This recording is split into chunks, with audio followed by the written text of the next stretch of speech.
भारत एक ऐसा देश है जिसकी धरती दुनिया में सबसे ज़्यादा उपजाऊ है।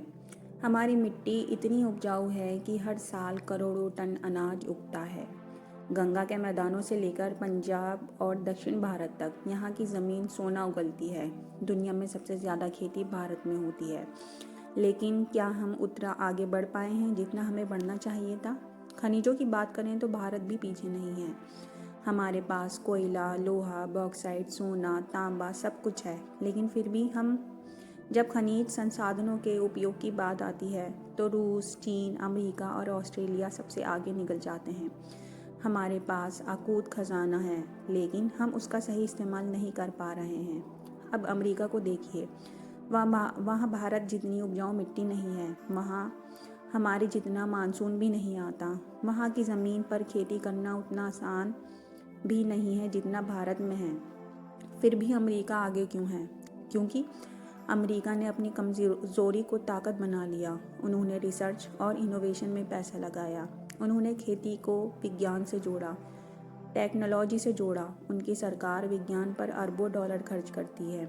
आज अमेरिका सिर्फ खेती में नहीं, हर क्षेत्र में भारत से आगे है, क्योंकि उन्होंने रिसर्च को प्राथमिकता दी। हमारे पास उपजाऊ ज़मीन भी है, खनिज भी हैं, युवा शक्ति भी है, बस ज़रूरत है सोच बदलने की। हमें भी रिसर्च और टेक्नोलॉजी पर निवेश बढ़ाना होगा। हमें भी अपने खनिज और कृषि संसाधनों का सही इस्तेमाल करना होगा, तभी हम अमेरिका से आगे बढ़ पाएंगे। अब समय आ गया है कि भारत सिर्फ अपने संसाधनों पर गर्व ना करे, बल्कि उनका सही उपयोग करे। अब समय आ गया है कि हम रिसर्च में निवेश करें, इनोवेशन में आगे बढ़ें और भारत को असली महाशक्ति बनाएं। अमेरिका और चीन अपने जीडीपी का 2-3% सिर्फ रिसर्च और इनोवेशन पर खर्च करते हैं, जबकि सिर्फ 0.6 से 0.7% ही खर्च होता है भारत में। अमेरिका की कृषि, चिकित्सा, अंतरिक्ष और टेक्नोलॉजी में तरक्की का सबसे बड़ा कारण यही है। भारत में वैज्ञानिक रिसर्च को ज़्यादा तवज्जो नहीं दी जाती, जिससे हम नई तकनीकों में पीछे रह जाते हैं। भारत में खनिज निकालने के लिए सरकारी अनुमति लेना बहुत लंबी प्रक्रिया होती है, जिससे उद्योग तेज़ी से नहीं बढ़ पाते। किसानों को उनकी मेहनत का सही दाम नहीं मिलता, क्योंकि सप्लाई चेन में कई बिचौलिए शामिल होते हैं। भारत में पानी की कमी बढ़ रही है, लेकिन अभी भी हम फसल सिंचाई पर पुराने तरीके से अपनाए हुए हैं, जिससे पानी की बर्बादी होती है। कुछ राज्य जैसे झारखंड, उड़ीसा और छत्तीसगढ़ खनिजों से भरपूर हैं, लेकिन वहाँ के लोग गरीबी में जी रहे हैं, क्योंकि संसाधनों का फायदा जनता तक नहीं पहुँच पाता।